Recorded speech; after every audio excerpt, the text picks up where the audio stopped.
The gas station in the fog. The rain had followed Daniel for nearly 3 hours. Not the violent kind of rain that crashed against the earth with fury, but the slow, endless European rain that felt ancient, somehow as though the sky itself had grown tired of carrying grief. The windshield wipers moved back and forth in exhausted rhythm. Left, right, left, right. The highway stretched endlessly ahead of him, black and empty beneath the pale silver glow of distant streetlights. Pine forests surrounded both sides of the road like walls built by nature itself, thick with darkness and fog. Daniel tightened his hands around the steering wheel. He had not slept in almost 2 days. Not properly. Not since the funeral. His mother had been buried that morning beneath a gray sky in a cemetery overlooking the sea. The ceremony had been small, quiet, cold, exactly the kind she would have hated. And now, hours later, Daniel was driving nowhere in particular, just driving, trying to outrun silence. The radio crackled softly. Static, then music, then static again. A woman's voice suddenly emerged through the interference. "Don't stop." Daniel frowned and adjusted the dial. The signal vanished instantly. Only static remained.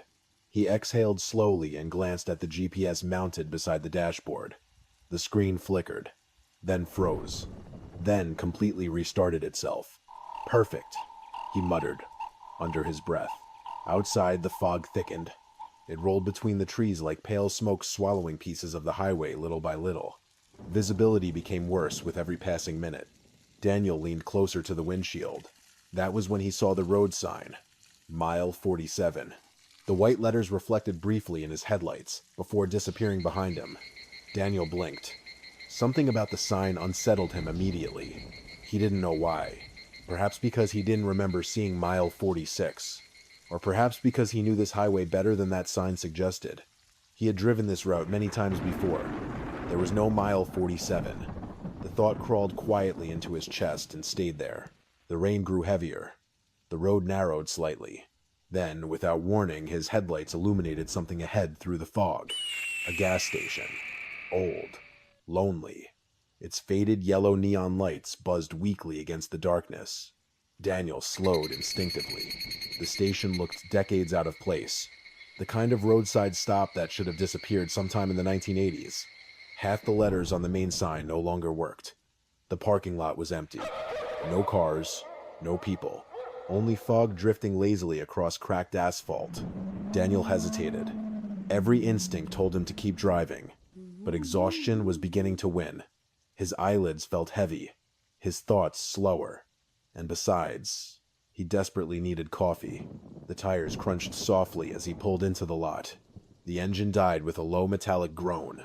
For a moment, Daniel simply sat there listening to the rain hit the roof of the car. Then, he noticed something strange. The station clock above the entrance read 2:47 a.m. Daniel checked his watch.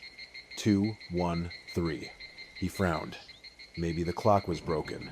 Still, something about those glowing numbers bothered him more than they should have. He stepped out into the cold. The air smelled like wet asphalt and pine wood. And beneath that, something older. Something rotten. The neon lights flickered overhead as he approached the entrance. The glass door slowly creaked open by itself. Warm air greeted him. The inside of the station was dim and strangely quiet. Too quiet. Rows of dusty shelves stretched into shadow.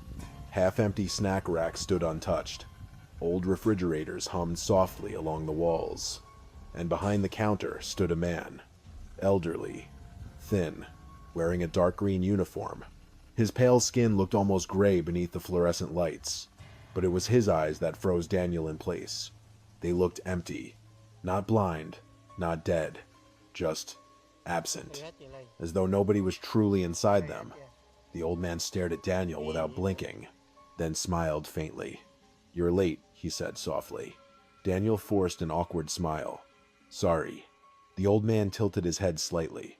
The fog came earlier tonight. A strange silence followed. Daniel glanced around the station. "Do you have coffee?" The man slowly pointed toward a machine near the back wall. Daniel nodded gratefully and walked toward it.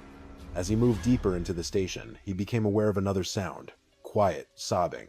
A woman was sitting alone near the far window. Her back faced him. Long black hair covered most of her face. She wore a pale coat soaked by rainwater. Her shoulders trembled gently as though she had been crying for hours. Daniel hesitated. "You okay?" No response. Only soft crying. Something about it felt horribly wrong. Not emotional. Not human. More like a recording, repeating endlessly. Daniel quickly filled a paper cup with coffee. The liquid was almost black. The smell bitter and burnt. When he turned back toward the counter, he nearly dropped the cup. The old man was suddenly much closer than before, standing silently beside him. Daniel hadn't heard footsteps, hadn't heard breathing, nothing. The old man stared directly at him, then quietly asked, "Have you seen them yet?" Daniel laughed nervously. "Seen who?" The old man's expression didn't change. "The ones in the fog." A cold feeling crawled slowly down Daniel's spine. He took a step backward. "I think I should get going." The old man nodded once. But before Daniel could walk away, the man spoke again. "You shouldn't stay after the fog comes." Those words lingered in the air long after Daniel reached the door. Outside, the fog had grown impossibly thick. It swallowed nearly the entire parking lot now. Daniel hurried toward his car. As he reached for the handle, he stopped. Someone was sitting in the passenger seat. Daniel's heart nearly stopped. He stumbled backward violently. But when he looked again, the seat was empty. Completely empty. His breathing became shallow. The exhaustion was getting to him. That had to be it. Nothing more. He quickly climbed into the driver's seat and locked the doors. The engine started immediately. Good. Very good. Daniel pulled out of the station without looking back. The neon lights slowly disappeared into the fog behind him. The highway stretched ahead once more. Dark. Silent. Endless.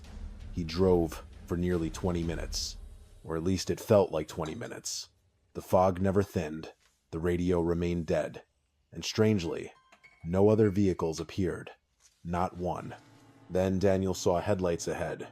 Relief washed through him instantly. Finally, another car. Another human being. But as he got closer, his stomach tightened. The headlights weren't moving.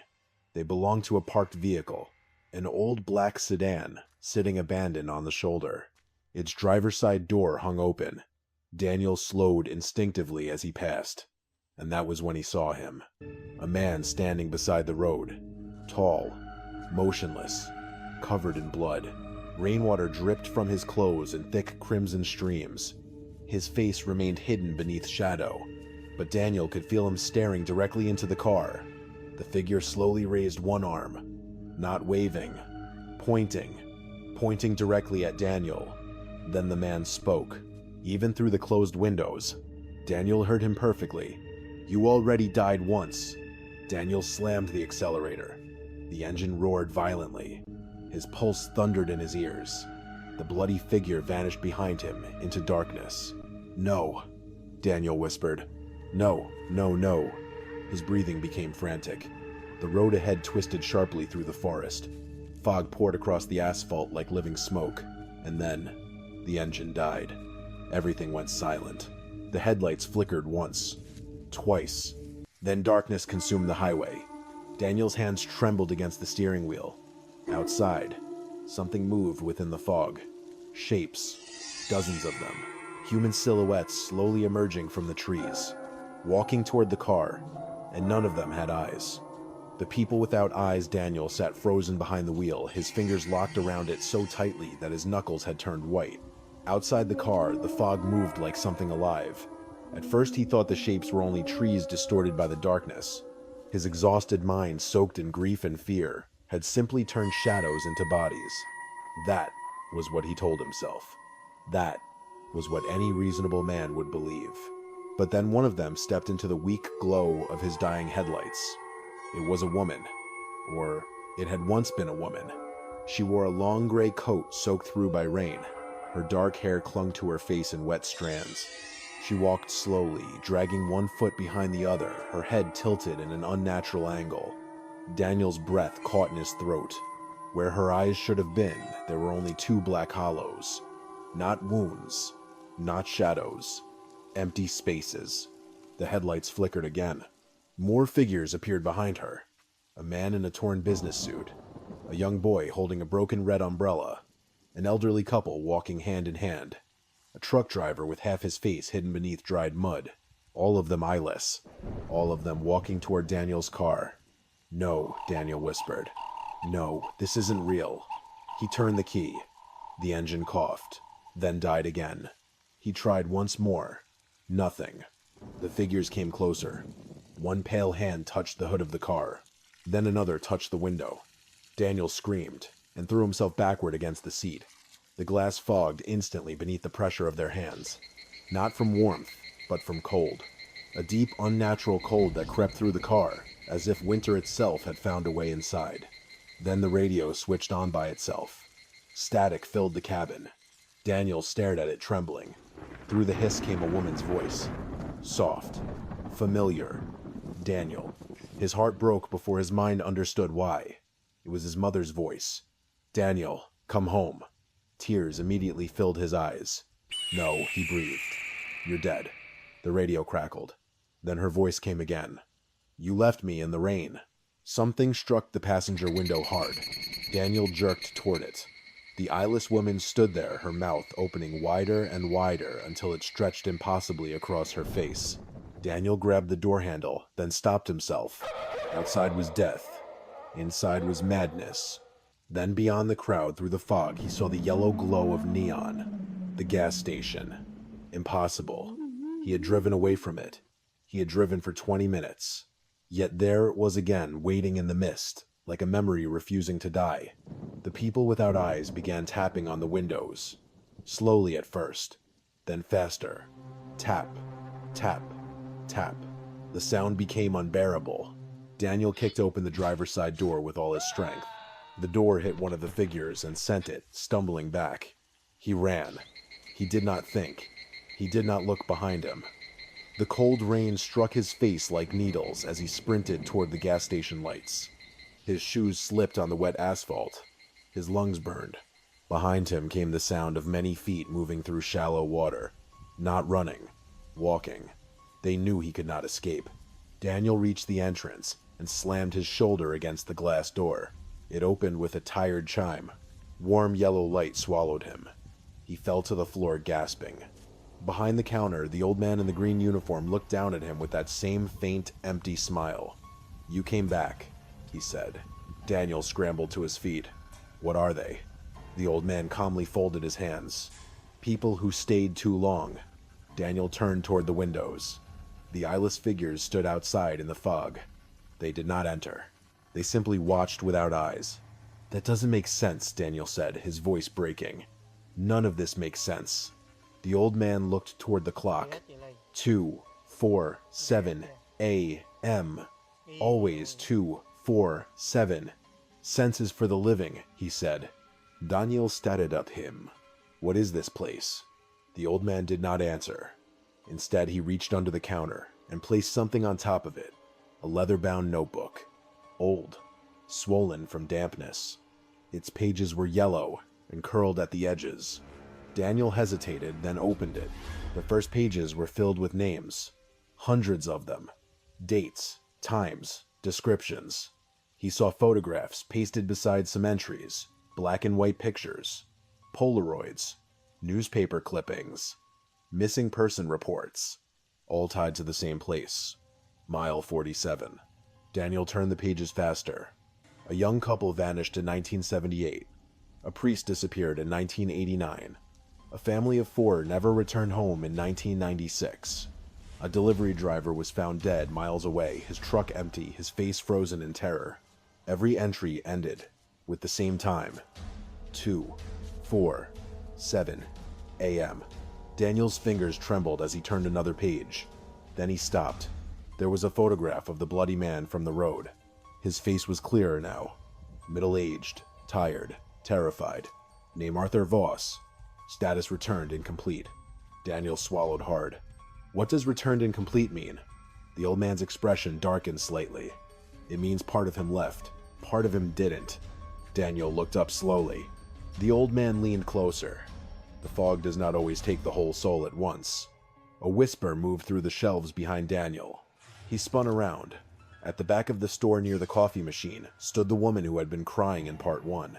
Her head was still bowed, her shoulders still trembling, but now she was facing him. Daniel could see her face. She had no eyes. He backed away.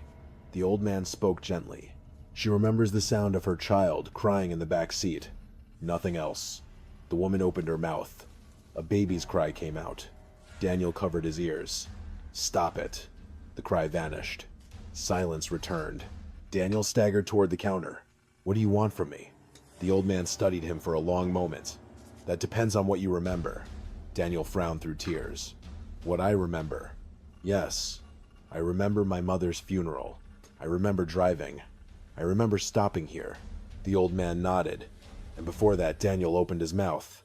Nothing came. His mind reached backward and found only fog. He remembered the funeral, the gray cemetery, the rain, his mother's coffin. But the details felt strange now, soft around the edges, like a dream retold too many times. What happened before I got here? Daniel asked.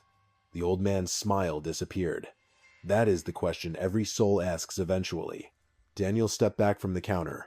No, I'm not dead. The old man said nothing. I'm not dead, Daniel repeated louder this time. Outside, the eyeless figures pressed closer to the glass. The radio behind the counter suddenly turned on. Static. Then a newsreader's voice. Single vehicle accident reported near the old northern highway. Daniel froze. The report continued beneath waves of distortion. Male driver. Unidentified at the scene. No, Daniel whispered. Vehicle left the bridge shortly after heavy rainfall. Daniel shook his head violently. No. The radio died. Daniel ran to the door. The old man called after him. Do not go looking for proof unless you are ready to find it. But Daniel was already outside. The fog parted ahead of him, revealing the highway. The eyeless people stepped aside as he passed, as though allowing him to walk towards something they already knew. Daniel followed the road. His heart pounded violently. The rain had stopped now, but water still dripped from the trees. The entire world smelled of wet earth petrol and something metallic. Then he saw it. A car. His car. Not the one he had left running near the road. This one was older. Destroyed. Half buried in weeds beside a broken guardrail. Its metal frame was twisted around a tree like paper crushed in a fist. Daniel approached slowly. Every step felt heavier than the last. The license plate was his. Inside, the shattered windshield moss grew across the dashboard. The seats were rotted, the steering wheel bent inward, and in the driver's seat sat a skeleton, still wearing a dark coat, still wearing Daniel's watch, still holding the remains of a funeral program in one bony hand. Daniel's body went cold. He reached for his own wrist. The same watch ticked there, the same cracked face, the same time. 2:47 AM. A sound escaped him that was not quite a sob and not quite a scream. Behind him, a voice said, "You already died once." Daniel turned. Arthur Voss, the bloody man, stood in the road. His shirt was soaked red. His face looked pale and hollow. But unlike the others, he still had eyes. Broken eyes. Human eyes. Daniel could barely speak. "What happened to me?" Arthur looked toward the wreck. "You came here after burying someone you loved. That's how it finds most of us. Grief makes doors. Fog opens them." Daniel shook his head, crying now. "I was driving home." Arthur nodded sadly. "You were. Until the bridge." Daniel looked back at the ruined car. Memories began to return in violent flashes. Rain. Headlights. A sharp turn. His mother's voice in his head. The wheel slipping. The guardrail breaking. The weightless fall. Then darkness. Then the gas station. Then 247. Always 247. Arthur stepped closer. The station gives you time to understand. Or time to deny. Most choose denial. Daniel wiped rain from his face, though it was no longer raining. "And if I understand," Arthur looked toward the fog. "Then you leave." Daniel felt a terrible hope rise inside him. Leave where Arthur's expression filled with grief. "That depends on what you're willing to let go of." From far away, Daniel heard his mother again. Not through the radio this time. From the fog itself. "Daniel?" He turned toward the voice. A pale light glowed between the trees. Warm. soft, almost like morning. Daniel took one step toward it, then stopped, because behind him, from the gas station, the old clock began to chime. Once, twice, 3 times. And with every chime, the eyeless people turned their hollow faces toward Daniel. Arthur whispered, "The fog knows you remember now." The pale light vanished. The highway lights went out one by one. Darkness rushed over mile 47, and from inside the gas station, the old man's voice drifted through the night. "Run, Daniel." Then the eyeless people began to scream. "When the highway remembers you." The screaming rose from the fog like the sound of 1,000 doors being opened in the dark. Daniel ran. He ran past the ruined car that held his bones, past the broken guardrail where his life had ended, past the trees bending in the wind like mourners at a grave. Behind him, the eyeless people poured across the highway in silence, now their mouths still open, their hollow faces turned toward him, with a hunger that was not anger, but recognition. They were not chasing, they were welcoming one of their own. Daniel's shoes struck the wet asphalt again and again. His lungs burned. His chest felt as if invisible hands were crushing it. Every breath tasted of rain, petrol, and grave soil. Arthur Voss ran beside him for several steps, limping badly, blood streaming from wounds that never closed. "Don't look back," Arthur said. Daniel looked back. The fog had swallowed the wreck.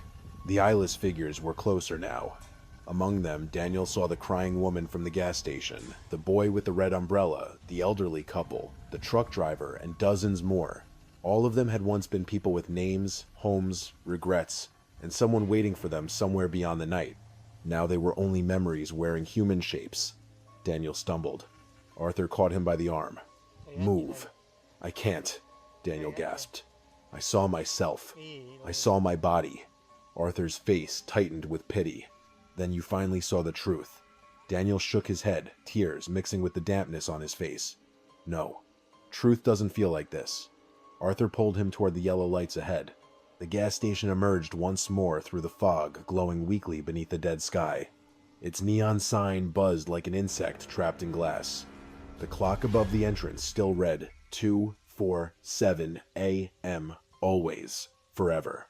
They crashed through the door, and the bell chimed softly, almost politely, as if Daniel had only returned to buy coffee.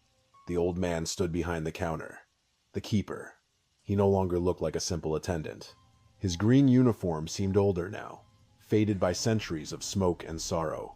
His face was pale and thin, but his eyes, those empty, impossible eyes, held the weight of every soul that had ever stopped at mile 47. "You remember," he said. Daniel backed away. "Why did you let me forget?" The keeper stepped from behind the counter. "Because mercy often begins as forgetting." Mercy, Daniel almost laughed. "You call this mercy." He pointed toward the windows where the eyeless dead gathered outside, pressing their hands against the glass. "They are trapped." The keeper looked at them sadly. "They trapped themselves." Daniel's voice broke. "How?" "By refusing the door when it opened." The store lights flickered. For a moment, Daniel saw the gas station not as it appeared, but as it truly was. Walls stained with shadows, shelves filled with dust, instead of food the floor marked with muddy footprints from decades of dead travelers. The coffee machine was rusted. The refrigerators were empty. The crying woman stood in the corner, repeating her grief like a prayer. The keeper continued. "Everyone who comes to mile 47 arrives carrying something too heavy to surrender. Guilt, love, fear, rage, grief. The fog does not create prisons, Daniel. It only reveals the ones people bring with them." Daniel swallowed. His mother's voice drifted, again from outside. "Daniel." The sound entered him like a knife. He turned toward the door. In the fog beyond the glass, a warm light shimmered among the trees. This time it did not vanish. It waited, gentle, patient, and within it stood a woman, small, elegant. Wearing the blue wool coat Daniel remembered from his childhood. His mother, not as she had looked in the coffin, not pale still and emptied by death, but alive in the way memory makes people alive, warm, beautiful, impossible. Daniel took one step forward, then stopped. "If I go," he whispered, "will I forget her?" The keeper did not answer immediately. That silence was enough. Daniel turned to him sharply. "Will I?" The keeper lowered his gaze. You will not need pain to remember love. That's not an answer. Arthur leaned against the counter, breathing heavily. It is the only answer we ever get. Daniel stared at his mother through the glass. She smiled at him with a sadness, so deep it seemed to belong to the world itself. He remembered her hands, how they smelled of lavender soap, how she used to hum while cooking, how she had squeezed his fingers when he was a child and afraid of storms. Then he remembered the funeral, the wet earth, the coffin, the guilt. He had not visited her enough. He had not answered her last call. He had told himself there would be more time. There was never more time. That was the wound he had carried onto the highway. That was the wound mile 47 had opened. The windows began to crack. The eyeless people pushed harder. Arthur looked at Daniel. You need to choose. Daniel turned to him. What about you, Arthur? Gave a tired smile. I chose wrong a long time ago. The glass shattered. Cold fog burst into the station. The eyeless dead entered slowly, their hands reaching their mouths open in soundless grief. The crying woman came first. Behind her, the boy with the umbrella. Then, all the others. They moved toward Daniel. Not violently, but with terrible certainty. The keeper stepped aside. He would not save him. He was not there to save anyone, only to witness. Daniel backed toward the door, toward the warm light toward his mother, waiting beyond the fog. Then he heard it. A small voice.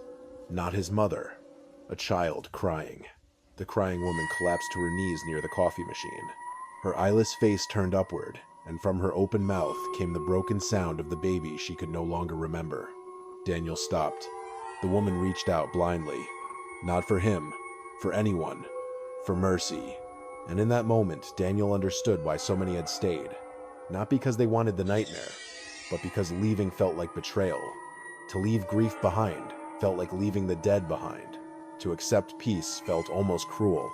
His mother's light brightened at the edge of the fog. Daniel, she called softly. He closed his eyes. I'm sorry, he whispered. The words were not only for her.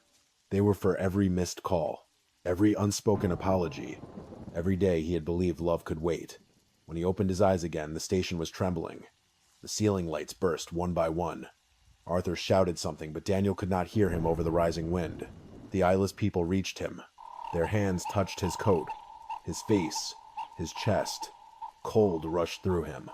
Memories that were not his flooded his mind. Headlights and rain, a child screaming, a wedding ring lost beneath a seat, a truck overturning on black ice, a young woman whispering a prayer before impact. Hundreds of endings. Hundreds of unfinished lives. Daniel screamed as their grief filled him. Then his mother's voice cut through it all. Let go. Daniel looked at the warm light. He wanted to walk to her. More than anything. But fear rooted him in place. Not fear of death. Fear of losing the last thing that still felt like her. His pain. Because if he surrendered it, who would he be? The keeper's voice came from the dark. You cannot keep love by keeping the wound. Daniel wept. I don't know how to leave. The keeper stepped closer. No one does. Arthur, bleeding and broken, pushed himself away from the counter. Daniel, he said quietly. Go. Daniel looked at him. Arthur smiled faintly. Someone should. For one impossible second, the eyeless figures parted. A path opened between Daniel and the door. His mother stood beyond it, hand extended. Daniel moved. One step, then another.